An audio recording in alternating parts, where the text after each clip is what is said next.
पन्नगे च सुरेन्द्रे च कौशिके पाद संस्पृशि निर्विशेष मनस्काय श्री वीरस्वामिने नमः। आरहत वाङ्मय में कहा गया है, अट्ठ सुहुमा इं पेहाए जा इम जानित्तु संजये दया हिगारी भूएसु आस चिट्ठ सए हिवा। दया, करुणा, अनुकंपा, यह एक ऐसा तत्व है जो आदमी की चेतना को अच्छा रखता है। अनुकंपाशील आदमी अनेक पापों के बंधन से बच सकता है। अहिंसा की साधना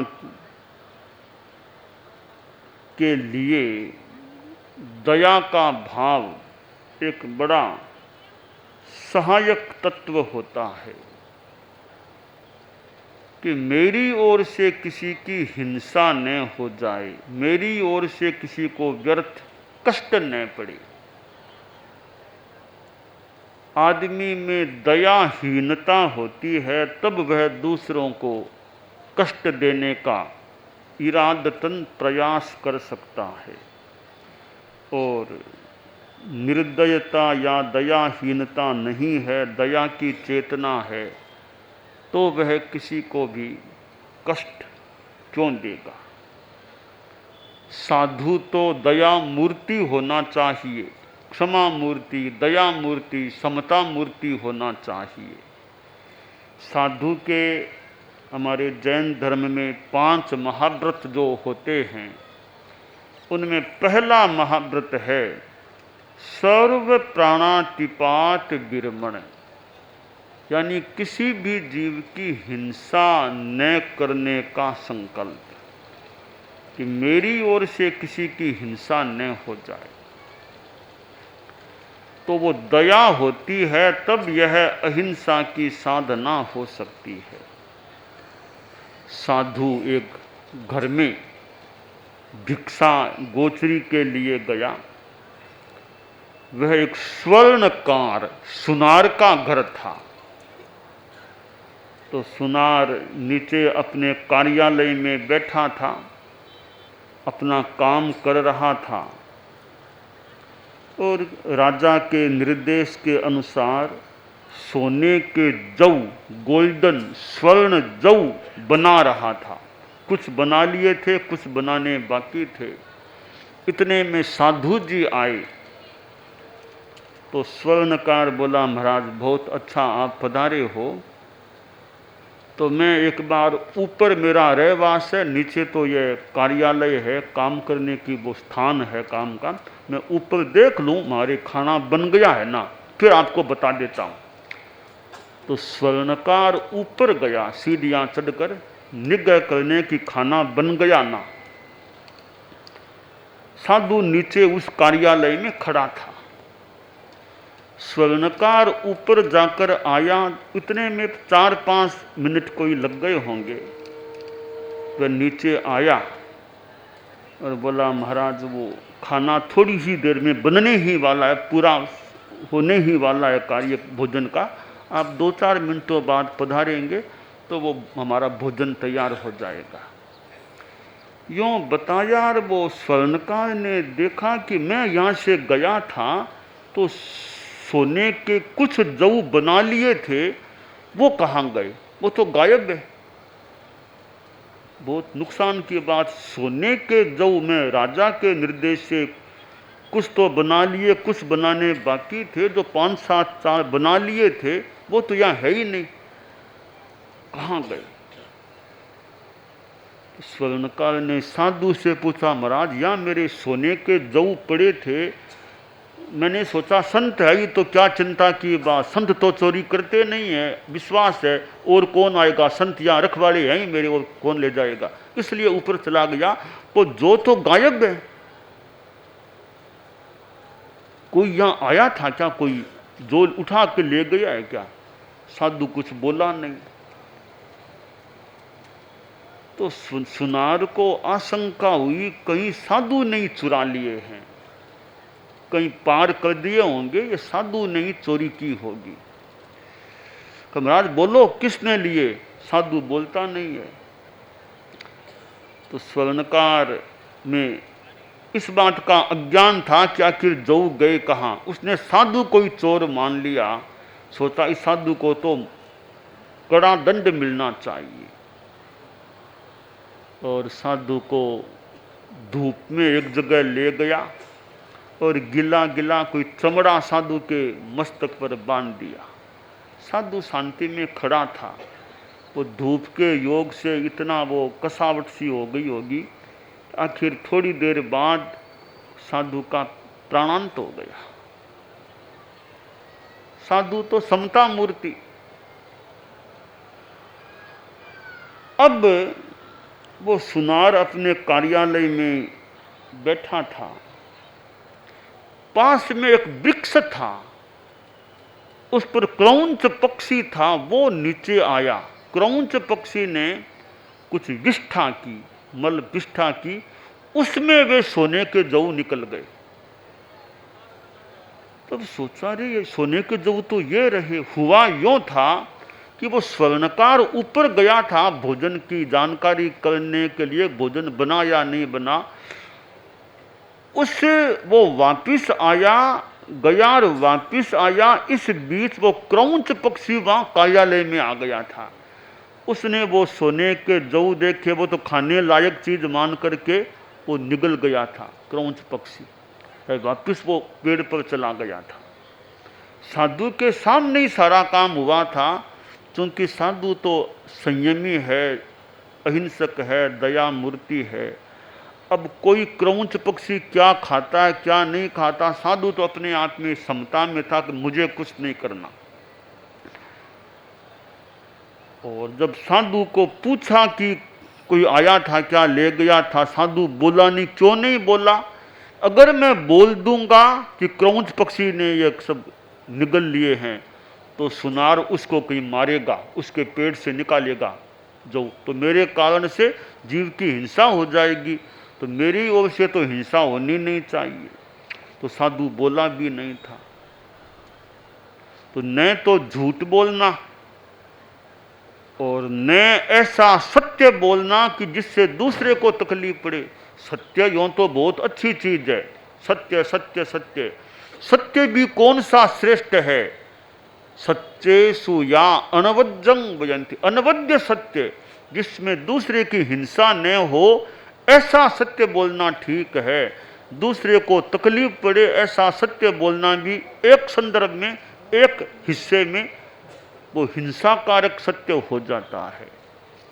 तो साधु ने न तो यह सही बात कही कि क्रौंच पक्षी खा गया ताकि क्रौंच की हिंसा न हो जाए।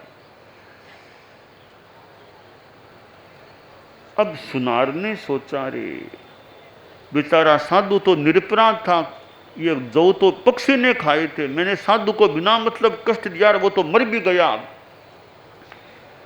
तो यहाँ यह साधु की कितनी बड़ी दया थी कि क्रौंच पक्षी का मैं संकेत नहीं करूँगा कि उसने खाए हैं, निगले हैं, कह दूंगा तो उसकी हिंसा हो जाएगी। यह साधु की दया मूर्तिता है। तो साधु को तो दयावान होना चाहिए। अहिंसा मूर्ति या अहिंसा का पुजारी, तन कर मन कर वचन कर, देतन काहू दुख, तुलसी पातक झड़त है, देखत बाको मुख। जो साधु तपस्वी शरीर से, मन से, वचन से किसी को दुख नहीं देते, ऐसे साधु का श्रद्धा से मुख दर्शन करने से भी दर्शनकर्ता का पाप झड़ जाता है। तो साधु की साधना है, संयम है, अहिंसा, दया है, वो ही उसका मानो धन है। और तो क्या फर्क है साधु मेरे सामान्य गृहस्थ में? तो संयम की जो साधना है, अहिंसा की साधना है, तपस्या है, बस वो साधु का अपना धन होता है। भारत का मानो कि भाग्य है, यह संतों की धरती भी रही है। प्राचीन काल में भी कितने महापुरुष संत हुए हैं और इन शताब्दियों में भी यहाँ संत धर्म गुरु होते रहे हैं। आचार्य तुलसी जिन्होंने अनुव्रत की बात बताई, आचार्य महाप्रज्ञ जी जो प्रेक्षा ध्यान कराते थे, और भी कितने कितने संत लोग पिछले अरसे में भी भारत में हुए हैं। तो यह दया एक ऐसा गुण है जो हमारी चेतना को निर्मल रखने वाला होता है। गृहस्थों में भी दया की भावना, दया के विचार देखने को, जानने को मिल सकते हैं। कितने गृहस्थों में भी अहिंसा की भावना, करुणा की भावना मिल सकती है। राजा युद्ध करके आया, विजेता बन करके आया, आके अपनी मां के पास गया और मां को प्रणाम किया।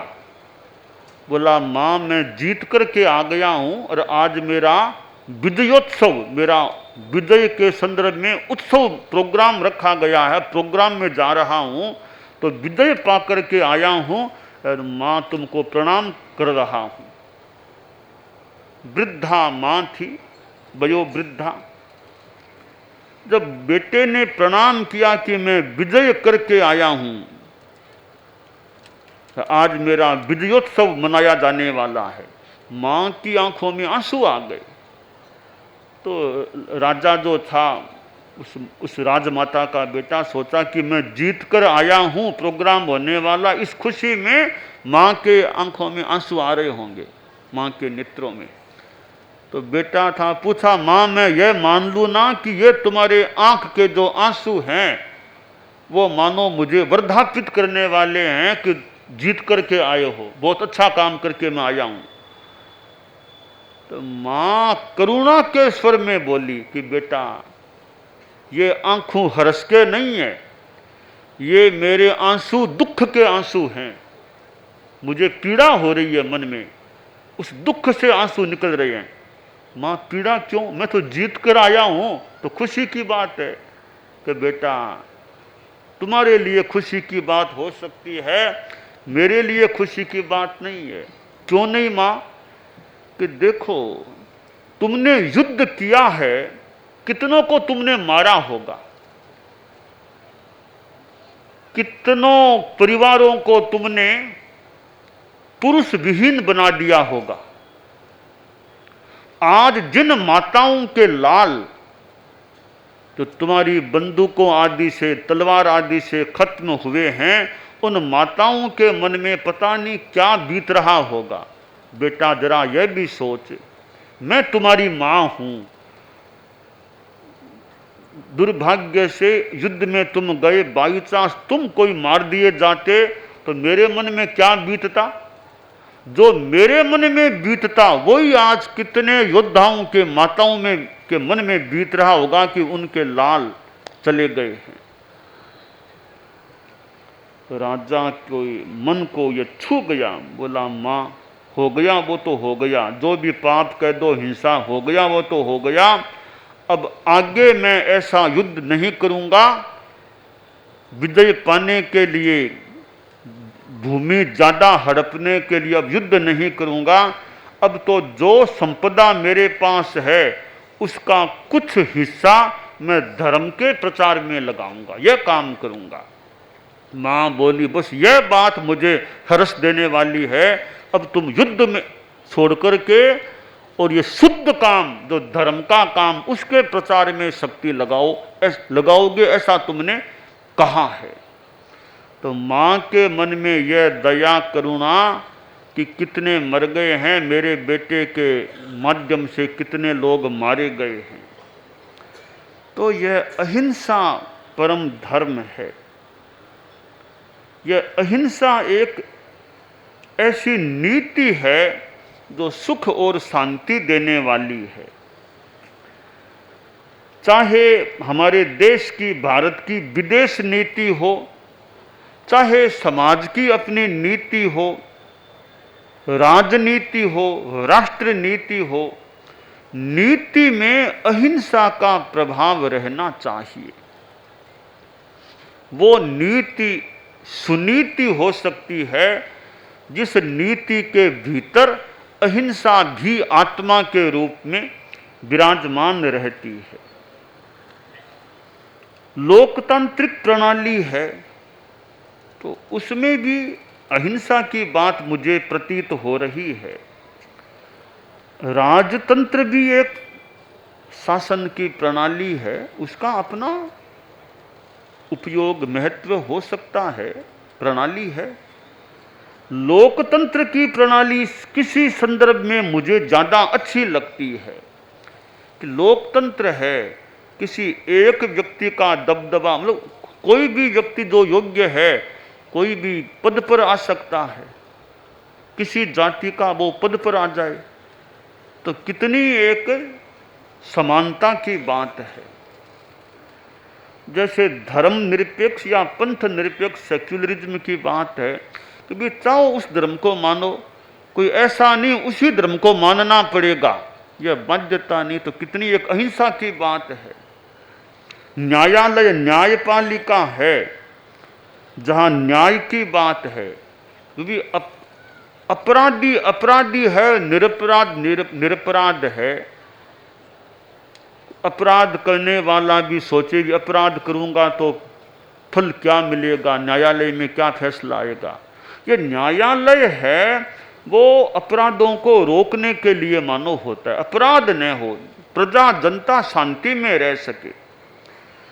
तो लोकतंत्र के ये जो मनो पिलर्स हैं, कार्यपालिका, विधायिका, फिर ये न्यायपालिका, ऐसे जो न्यायपालिका भी एक बड़ा स्तंभ है कि देश कैसे अपराध मुक्त रह सके।